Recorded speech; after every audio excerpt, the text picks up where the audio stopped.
Men baxtiyorman, chunki jamoa bu g'alabaga loyiq edi. Ispaniyaga qarshi o'yin og'ir bo'lishini bilardik. Men matbuot anjumanida ham aytgandim. Ispaniya dunyodagi eng kuchli jamoa. Bu biz uchun o'ziga xos lahza bo'ldi. Bu bizga kelajakdagi muvaffaqiyatlarga bo'lgan ishonchni oshiradi. Men juda xursandman va yoshimdan qat'iy nazar hali ham g'alabaga chanqoqligim bor. Bu esa eng muhimi. Men har bir o'yindan zavqlanaman va terma jamoaga g'alabalar keltirish uchun qo'limdan kelgan ishimni qilaman.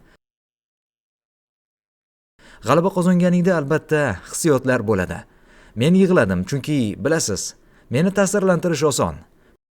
Bizni muxlislar qo'llab-quvvatlashdi. Oilam, farzandlarim yonimda edi. Bu ajoyib bo'ldi.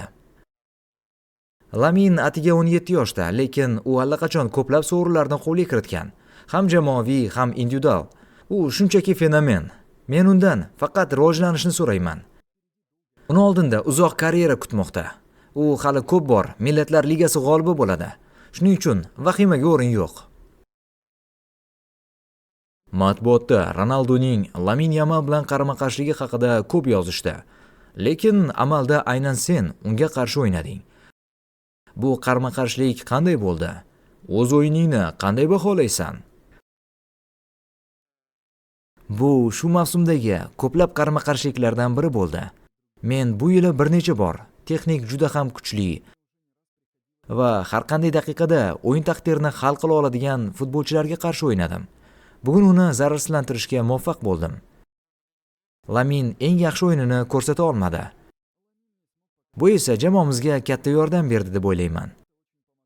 Men yordam bera olganimdan xursandman va bu sovrindan juda ham mamnunman. Hozirda oltin to'p haqida ko'p gapirilmoqda. Bugun sen bu mukofot uchun asosiy nomzodlardan biri bilan to'qnash kelding. Jamoangizda ham kuchli futbolchilar bor. Vitinha, Ramos, Neves. Seningcha oltin to'pga asosiy da'vogar kim? Vitinha bu sovringa loyiq deb ayta olasanmi? Menga qarang. Bu borada aniq fikrim yo'q. Vitinha klubda ajoyib mavsum o'tkazdi. Xuddi shunday Dembele ham, Lamin ham. Ularning barchasi kuchli o'yin ko'rsatishdi. Lekin biz davom etishimiz kerak. Klublar o'rtasidagi jahon chempionatida ishtirok etamiz. Dembele esa biz bilan PSJda bo'lishda davom etadi. U zo'r mavsum o'tkazdi. Ayniqsa u uchun xursandman. U Barselonada ko'p jarohatlar olardi. Ammo PSJga o'tib, yangi darajadagi o'yinni namoyish eta oldi. U qanday qilib bunday yuqori saviyada o'ynashda davom etmoqda va jarohatlardan saqlanmoqda?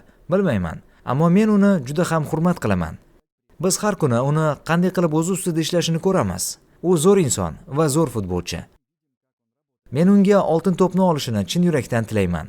Men va jamoadoshlarim bu maqsadga erishishda unga har tomonlama yordam beramiz.